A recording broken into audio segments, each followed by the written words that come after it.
Welcome to Generation Now's Video Games. We got a few things to talk about today. One being Civilization V's new expansion pack that's coming out here soon. Kingdoms of Amalur Reckoning, which I finally got a chance to play. I suggest picking it up. And one of the 2012 candidates for president is getting his own video game. It's not who you might think, but we'll let you know who it is in a little bit. Now to Civilization 5. This is going to be the first expansion for the Civilization 5. It's going to be called Gods and Kings. Now, the Civilization franchise was developed by Firaxis, and this expansion specifically is going to be released on June 19th, so it's not too far away. Now, the Civilization franchise in general is a nation-building strategy game that starts from the agricultural revolution to the modern era. Huge time frame, so it makes it a lot of fun and very interesting. Now, one of the main features of this expansion is going to be the return of espionage and religion from Civilization 4. So I'm assuming it's going to work kind of the same way, except I know for a fact religion's pretty much been beefed up.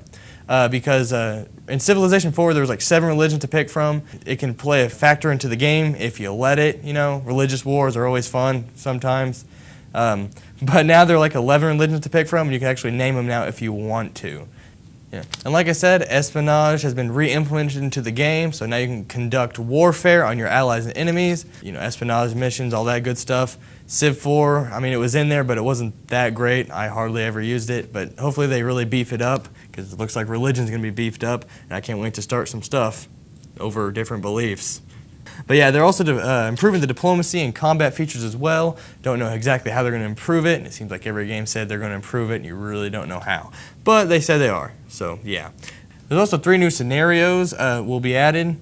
There's going to be the Fall of Rome, which is, of course, the fall of the Roman Empire. You got Into the Renaissance, which is, you know, the beginning of the Renaissance era.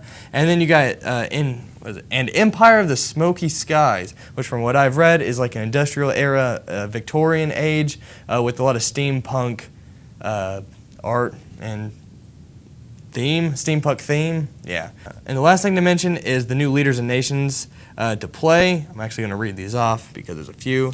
You got the Netherlands under William I. You got Celtics under Boudica, Maya under Pakal the Great, Carthage under Ditto, Byzantium under Theodora, the Huns under Attila, right? Yeah, Austria under Maria Theresa, and Ethiopia under Haile Selassie. Yeah, I butchered a lot of these names, but can you blame me? So Civilization 5's expansion pack is going to be released on June 19th of 2012, and it's going to re-implement espionage and religion, so we can't wait for that. Now we're going to move on to the Kingdom of Amalur because I finally got a chance to play it. I'm going to talk about it because that's what I do. So yeah, the game was actually released on February 7th, 2012, so it's been out for a couple months, and it's a single-player action role-playing game. Yeah, the game is currently on PC, Xbox 360, PlayStation 3, and was developed by 38 Studios. Now the game is a mix between God of War and the original Fable. So the combat works like God of War, the art and the feel is just, it screams Fable. And if you guys remember that from back in the day, Fable was the game. The game has 5 distinct regions and 4 playable races they can shallowly customize, and the races are following.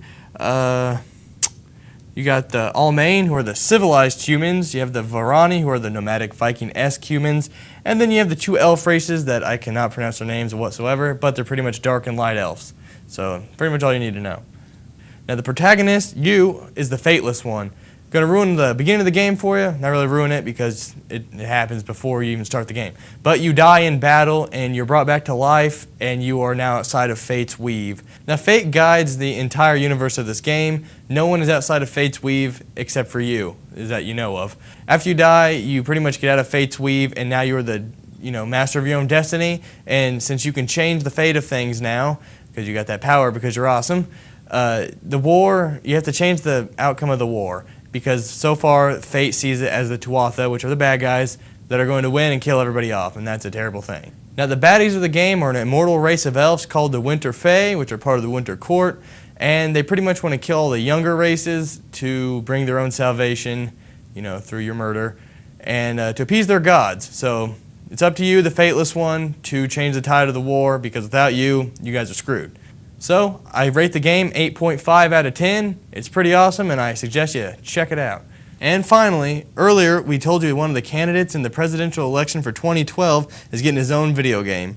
What we didn't tell you, it is the 76-year-old man from Texas, Republican Ron Paul. Well, a group of Ron Paul supporters say they're dedicated to making liberty sexy. So I got this idea to create a Ron Paul video game. As far as I know, there's nothing out there like it. I got to work almost within minutes. You couldn't keep me away from the keyboard. But if there's a game about Ron, it's gotta be awesome. Unlike in 2008 and 2012, it seems Ron Paul has a youth vote, and that's very evident in the creation of this video game, Ron Paul: Road to Revolution. Now you play as a Texas congressman, and you travel state to state, taking down the 12 branches of the evil Federal Reserve and save America. The developer promised that this game wasn't just going to be about Ron Paul. It's going to be about Ron Paul's message of freedom and liberty. On top of that, the game is going to be browser-based and 100% free, so whether you're a Paul bot or not, you definitely need to check this game out. It's going to be released in the summer of 2012. Now that was Generation Now's video game segment, and stay tuned, we have more Generation Now later.